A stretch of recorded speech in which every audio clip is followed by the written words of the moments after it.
batera ibisasu mu banyagihugu, barishe abantu benshi abanyagihugu, bituma mbere n'abandi bahunga. Nk'ubu turafise abantu benshi bariko bahungira mu Burundi. Kuva hirya y'ejo tumaze kwakira itariki 6 twakiriye abantu bashika 518.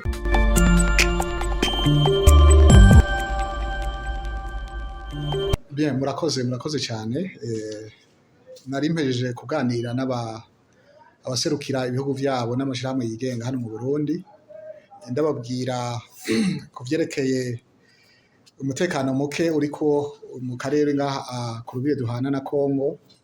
Ivyo navyo bikaba biterwa n'ibikorwa bibi vy'u Rwanda rushaka kwifatira akarere, kandi rwari rwasinye amasezerano yo guhagarika ingwano no kugarukana amahoro mu karere. Ivyo biganiro navyo baza gushirako igikumu kuri ayo masezerano, Burundi bwari bwatumiwe, muravyibuka. Umukuru w'igihugu cacu nyen'icubahiro Evariste Ndayishimiye yari yatumiwe kugira ngo aze guhagarikira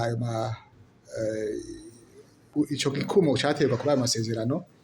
Hanyuma ariko ico gihe naho amasezerano yariko arasinywa, ingwano ntizahagaze, kuko u Rwanda rwagumye rurunda abasoda barwo, rufata ibirindiro. Twarabonye amakamyo menshi yinjiye ava mu Rwanda arimwo abasoda. Bwa mbere haje amakamyo 17 yuzuye abasoda, hanyuma baraca mu bwato, bazana ubwato baca muri Kivu, baca kuri Ijwi bajabuka. Ayandi makamyo ashika 22 nayo nyene yarajabutse umupaka uva Bugarama winjira muri Congo. Hanyuma baca batangura rero ico gihe itariki 2 niho baciye batangura kuza baratera ibirindiro vyacu zirya ngabo ziri gufasha Congo muri ajya amasezerano twasinyaniye. Hanyuma imbere yaho baragerageje guca ahantu hitwa Mwenga hariya kure, bagomba naho nyine kuza kuzunguruka kugira ngo baze kumena ibirindiro vy'abarundi. Hanyuma ariko abarundi barifashe neza, barabirukana. Mugabo mu nyuma niho baca bagaruka, bagaca baza guca za Kamanyora. Hanyuma babonye abarundi kuva urumva bo bashaka ko amasezerano asinywa bamaze gufata Ruvungi, bamaze gufata na Uvira, ariko ntivyaboroheye. Ingabo zacu zarifashe neza, zarahagaze neza, ziragwanya umwansi. Nagomba mfatiraho kano karyo ndashimire cane abasoda b'abarundi bari guhagararira amahoro muri Congo, ingene bitanze kugira ngo umwansi ntavogere igihugu cacu. Ariko naho vyagenze gutyo, umwansi yagumye agira inguvu nyinshi, umwanya wose aguma yinjiza abasoda. Hanyuma arateba mbere arakoresha na za ndege zitagira abazitwara, batera ibisasu mu banyagihugu, barishe abantu benshi abanyagihugu, bituma mbere n'abandi bahunga. Nk'ubu turafise abantu benshi bariko bahungira mu Burundi. Kuva hirya y'ejo tumaze kwakira itariki 6 twakiriye abantu bashika 518. Itariki 7 z'ukwa 12 naho twakira 1807. Aho kandi abo n'abakongomani n'abanyamahanga, ariko muri abo binjiye harimo n'abarundi bari basanzwe baba muri Congo, bashika imiryango 850. Ku gice ca mbere binjiye, umunsi ukurikira hinjiye imiryango 588. Kuri iyo miryango 850 iharugwamwo abantu 2,210.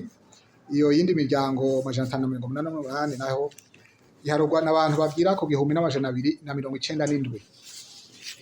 Benshi rero bariko barahunga iyo migwano, baza mu Burundi. Burundi rero tukabakira nk'abavandimwe, turazi ingorane bafise. Hanyuma rero ikibabaje nuko imigwano yashimitse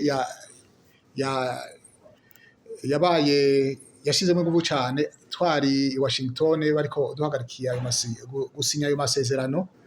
Hama rero tugaca tubona yuko hariho ibintu vyo gusamaza kuko ayo masezerano aho yasinywe urabona ko atabujije ingwano kwigwana. Hanyuma ubu rero ico bariko barakora abanyarwanda bariko bumvisha amakungu y'uko Burundi umengo nibwo ntambamyi kuri ayo masezerano, ariko sivyo. Bagashaka bavuga bati ingabo z'u Burundi ziri muri Kongo kuko nizo zibujije ko amasezerano aja mu ngiro. Ivyo rero sivyo, nta na gatoyi sivyo, kuko n'imbere yuko asinywa baciye batangura barasa cane gose kugira ngo ayo masezerano aze gusinywa bamaze gufata Uvira, ariko ntivyakunze. N'ubu rero uwo mugambi urahari kuko n'ubu imigwano irabandanya. Bavuga yuko bashaka gufata Uvira hama bamanuke imbere y'itariki 25 z'ukwezi kwa 12.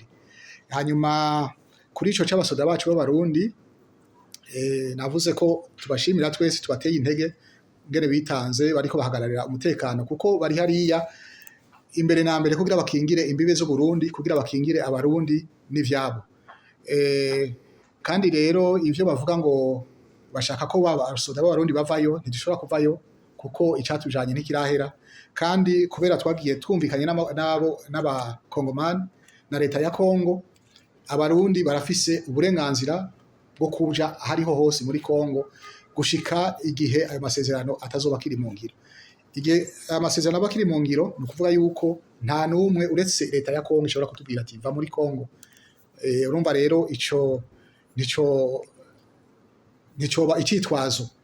Hanyuma ikindi nuko hariho abariko baravuga ngo Abarundi ngo baciye bareka kuvugana n'Abanyarwanda. Sivyo, Abarundi inzego ziravugana, hariho inzego zivugana ku rugero ngira ngo rutoyi, ariko ivyo biganiro birahari. Mugabo hari igihe twagize tuti none woza kuvugana n'umuntu ariko arakurasa kubera iki?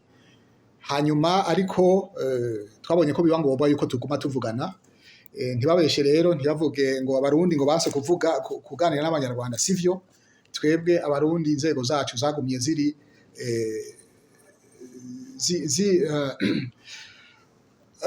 ziri dispose. Donc bagumye bari bavuga bati turi ngaho nimwadukenera muratuvugisha, kuko na kare bahora bavugana. Ubu rero ntibarinda guca ku bandi kure ngo twanse kuvuga. Sivyo, kuko inzego zacu z'umutekano n'izindi benshi barazinanye. Murazi Abanyarwanda benshi bakuriye ngaha mu Burundi, nabo bakora muri izo nzego barazinanye n'Abarundi, kandi bahora bavugana imisi ngira ngo kenshi.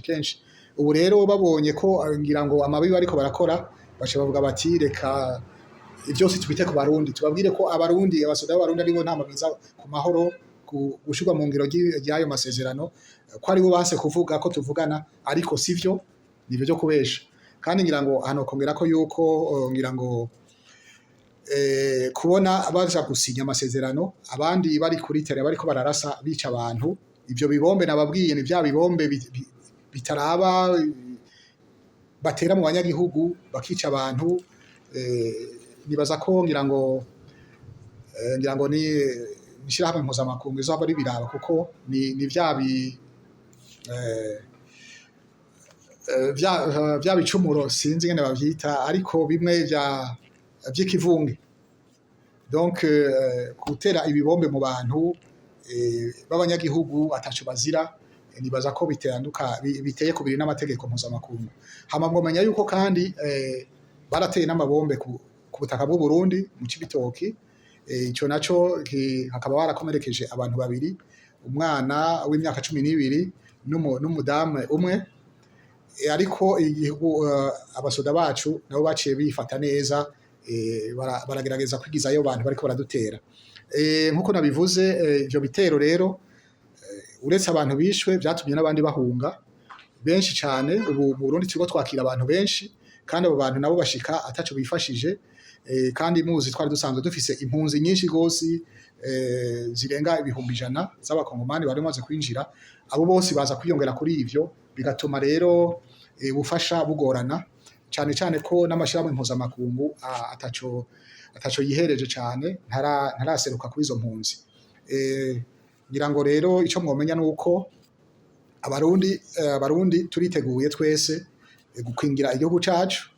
hanyuma no kubahiriza amasezerano aduhuza dufatanya n'ibindi bihugu nico ca Kongo kirimwo.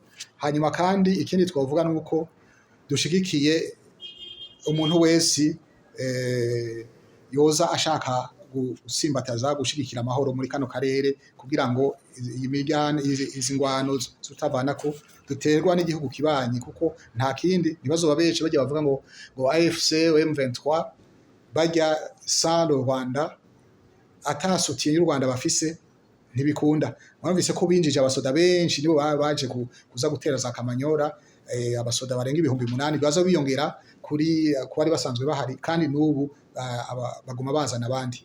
Murumva rero nibaza ko ntiyateye akagere Uburundi, yateye akagere n'igihugu ca Amerika. Le President Trump yarahagarariye amasezerano, ngira ngo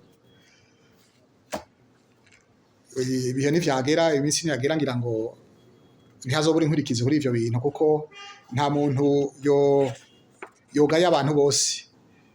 Sinzi ico bayishimikije. Ico rero nico nagomba gushikiriza, hanyuma ndemesha abarundi yuko umutekano wabo ucunzwe, ntihagire ugira ubwoba. Igihugu kiracunzwe, imbibe ziracunzwe neza, kandi abarundi twese duhagaze neza, turi nyuma y'igisoda cacu cagiye guhagararira imbibe. Ntihagire rero ugira ubwoba, mugume abanyagihugu bagume ku mirimo yabo, natwe tugume dukurikiranira hagufi, hanyuma hagize ikizohinduka tuzosubira tubamenyeshe. Vyaguye mu Cibitoki impande aho hari itariki 5 mu masaha ya saa 4 zibura iminota 15 mu karere ka Nyakagunda impande y'ishengero rya Methodiste mu hagati ya transversale ya kabiri n'iya gatatu muri zone Rugombo. Oya, twababwiye yuko ikintu cyose kizoza gihungabanya umutekano w'abarundi canke gitera abasoda bacu aho bari ntituzobihanganira. Twebwe twabivuze, nta ngwano dushaka kubana n'ababanyi neza, mugabo uzotuvogera tuzomwivuna atagisivye.